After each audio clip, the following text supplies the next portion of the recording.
To be a manager at J. Crew, you had to be organized. That was what Martha always told people. She had, after all, risen to the position of manager faster than any other person at this particular branch. Well, she was pretty sure of that. Someone had told her that once, and it seemed true. You have to be willing to fold clothes all day if that's what needs to be done, she always said. People don't want to scrounge around through a messy pile of pants to find the right size. Martha was being a little modest when she told people this. You did have to be organized, that was true.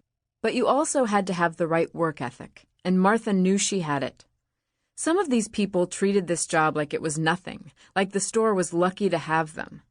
Well, Martha was a registered nurse who had graduated at the top of her class, and she still worked harder than everyone else. She wasn't too good to take the extra time to help a pear-shaped girl find the right kind of pants.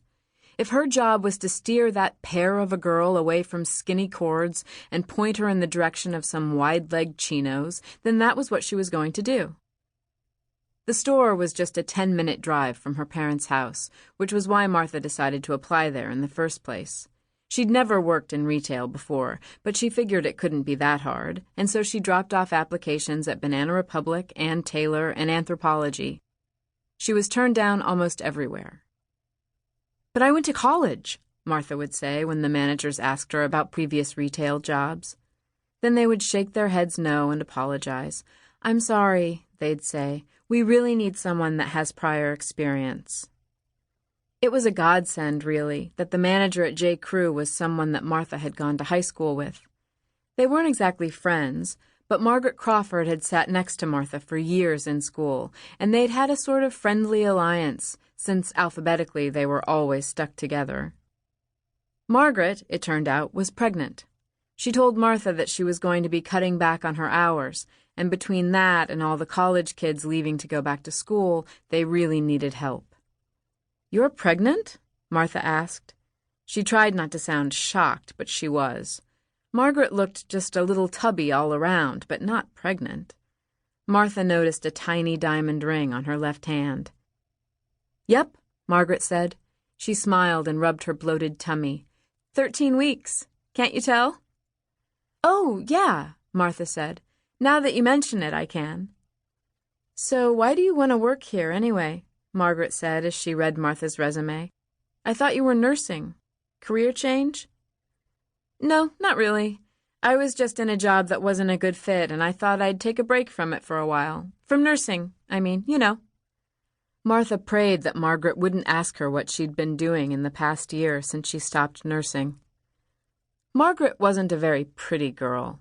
She was average height and a little hefty, with unremarkable brown hair and a splotchy complexion. She was the sort of person who was just average at everything. She'd been in all mid-level classes in high school, had played volleyball for 1 year on the B team, and had some friends, but not many. But she was nice, Martha thought. A little dim, but not completely unaware. Martha wondered for a second why they never became better friends. They could have banded together in high school, enjoyed each other's company. It could have been a little less lonely. Martha was mulling this over, thinking that maybe now was the time when she and Margaret would connect, and they would become great friends, the kind of friend that Martha had never really had before. Maybe Martha would be this baby's godmother, and they would laugh about it in years to come, about how they sat next to each other for so many years in school, but never really became friends until that one day when Martha just randomly walked into J. Crew. "So where are you living these days?" Margaret asked. "At home for now." "You're living with your parents?" Margaret asked. "Oh no, that's awful." And just like that, Martha remembered Margaret. She remembered the first day of sophomore year when Margaret told her that bangs were not in style anymore, and that Martha should think about growing hers out. Not meanly, really, just with a sort of honesty that comes with being clueless. Martha looked at Margaret's chubby tummy and shrugged. She would not be the godmother of this baby, and she would get over it just fine. That was almost 6 years ago, and Margaret had long since stopped working at the store.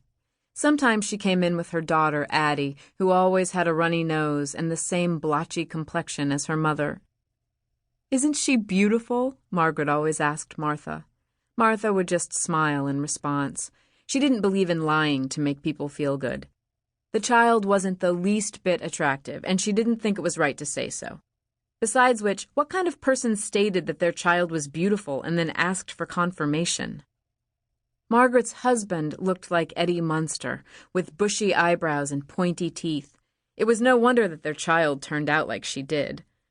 Martha could tell that Margaret believed her husband to be very handsome. Sometimes he'd accompany her when she came to visit the store, and Margaret would hold his hand with a tight smile on her face, like she thought Martha was jealous of them. Martha would look at this unattractive family and Margaret's stupid smile and feel nothing but sorry for the whole group of them, most of all for that eyesore Addie. Martha had seen people come and go from J. Crew. She trained the college kids in the summers and welcomed the good ones back over holiday vacations. She was a tough manager, that was for sure, but she was fair, and what more could you ask for? Folding clothes in the store gave Martha a certain sense of accomplishment that was hard to explain to other people. She wasn't OCD or anything, but she loved the way it felt to stack the clothes on top of each other, all of them the same, crisp and ready for the customers. It was her favorite part of the job. She especially liked folding the clothes in the morning or at the end of the day when the store was closed, as she did now.